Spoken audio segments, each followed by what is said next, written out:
এই যে বর মশাই শাপলা নিয়ে আসলো বাজার থেকে। শাপলাগুলো এই যে সুন্দর করে ছাড়িয়ে নেব, এরমভাবে ছাড়িয়ে নিয়ে তারপরে ভাজা করব। শাপলা তো আমরা খেতে খুব ভালোবাসি, আপনারা কে কে খেতে ভালোবাসেন কমেন্ট করে জানাবেন। কেটে নিয়ে তারপরে এখানে কড়াইতে তেল দেব, শুকনো লঙ্কা দিয়ে এই শাপলাটা ছেড়ে দেবো। আগে লবণ দেবো না, হলুদ দিয়ে জল বেরোবে, তার জল বেরিয়ে যাবে বলে আমি লবণটা পরে দেবো। তারপরে এই যে মুজে গেছে, তারপরে আমি লবণ দিয়ে দেবো।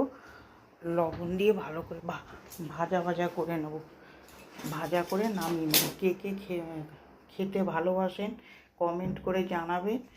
আর এরকমভাবে করে খেয়ে দেখবেন, খেতে খুব সুস্বাদু হয়।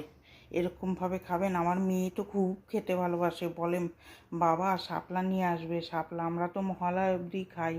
এই যে এরম নাড়িয়ে চাড়িয়ে নামিয়ে দেবো, খুব সুন্দর হয় খেতে এগুলো। এরমভাবে করে খাবেন। এটা চিংড়ি মাছ দিয়েও খাওয়া যায়।